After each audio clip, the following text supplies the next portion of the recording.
It's kinda funny how much hate I thought I would get for posting that last video. After all, it was shitting on these three and shamelessly glazing this guy. But I guess I struck gold with my opinion, so let's see how quickly I can that up. Now this was originally supposed to be a video for Halloween, but due to circumstance I had to release this one a little bit late. Ironically enough, I myself was actually born 2 weeks late, which would honestly explain a lot now that I think about it. Anyways, casting that half useless tidbit of information aside, Bruce Wayne, the rich kid, the Dark Knight, the world's greatest detective, the Batman, is overrated as f***.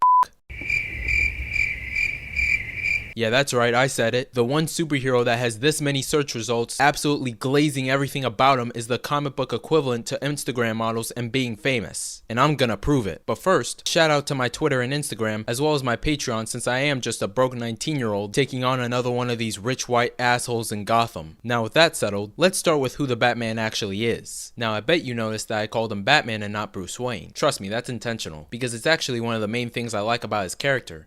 Wait, what? Oh my bad, I skipped over the title of this section. Batman is a bat-themed superhero whose only power is his bank account number. Of course, this comes with pretty good side powers such as tax evasion, child endangerment, and traumatic aesthetics. He's also considered to be a part of the big three in terms of superheroes. Oh, he's also an orphan. Oh no, that's it. Wait, did you really think I was that cruel of a person to make a joke about someone's dead parents? Honestly, I'm really disappointed in you. In fact, I think you should find God so that you can have a more positive view on people. And now that I think about it, Batman should also find religion too. Not to be more morally righteous or anything, but so that he'll have someone to call father. Dark humor jokes aside, the best thing about Batman is his self-righteousness and his two-faced personality. His self-righteousness shows in his no-kill rule, a rule that's responsible for the Red Hood's creation as well as the Joker's continual chaos, among other things. I'll probably go further into the no-kill rule in a later video, so I'll just give you the cliff notes of it here. Heroes should never kill a villain, no matter the depths of his villainy. As for why he does it, here's a clip of him saying it. It'd be too damned easy. All I've ever wanted to do is kill him. A day doesn't go by when I don't think about subjecting him to every horrendous torture he's dealt out to others, and then end him. Aw, so you do think about me. But if I do that, if I allow myself to go down into that place, I'll never come back.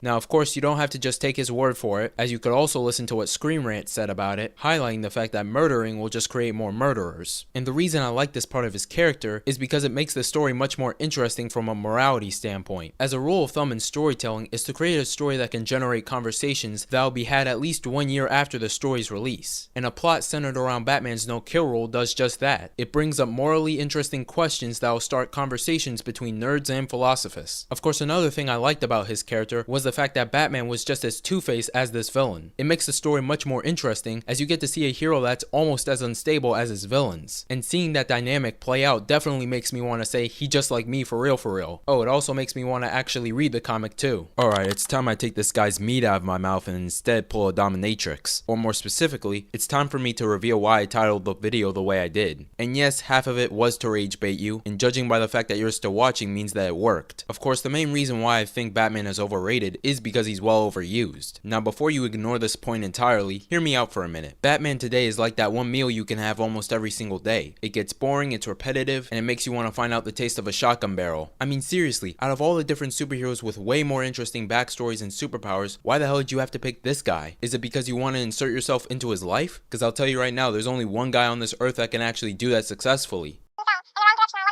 Oh, I know, but it's more fun to insult them than to actually acknowledge the reason. Also, another reason that Batman is overrated is because of his rogues gallery. A rogues gallery that only features about maybe 6 or 7 villains that don't get repetitive and or create plot holes after their first appearance. Like the Joker, a character who really shouldn't even be alive considering how much people want him dead, and how he only resides in the one city that has one of the highest crime rates. Speaking of which, how the hell does Gotham still rank in the top 3 for crime even though Batman's been there for more than 2 years at this point? I mean seriously, you'd think that scaring the shit out of criminals will work, but I guess the threat of actual consequences is better than the threat of a tire on your head. It's almost like mindless violence and now talk syndrome doesn't actually solve anything, and inspiring hope actually does. Of course, you don't have to listen to my take about this, or at least not yet. However, I would like to show you these two people and let you come to your own conclusion about it. I think the last reason I can come up with on why Batman is so overrated is because of how he's hailed as Jesus when it comes to versus battles. As there's always that one guy that says, oh, if he just has prep time, he could virtually easily beat anyone, including Superman. And it also doesn't help that the comics run with this thought as well. But you know what? Let's just run with the thought that Batman could beat Superman with enough prep time. And while we're at it, let me just show you a couple of clips on how that would actually go down.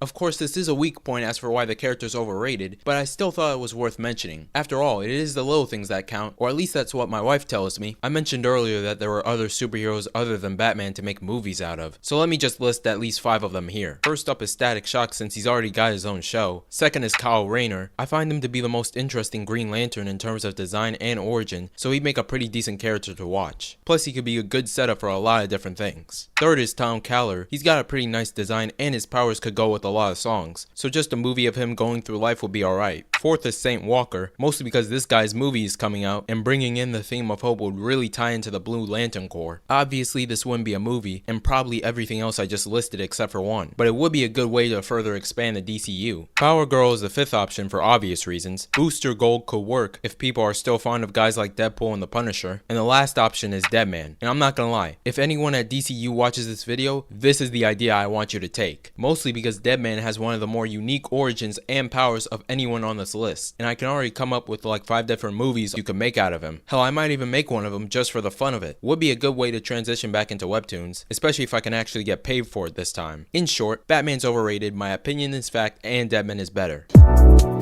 Real quick, if y'all enjoyed this video, please be sure to like and subscribe so I can flex on the hoes and the haters. Also, follow my socials so that you'll know when I post a new video. And if you really enjoy my content, then consider checking out my Patreon, where I give weekly behind the scene updates as well as an archive for all my videos. You can also get your name featured on the end credits, as well as early access to the first 2 minutes of all my videos, which also include this one. Thanks for watching, and I'll see you next week.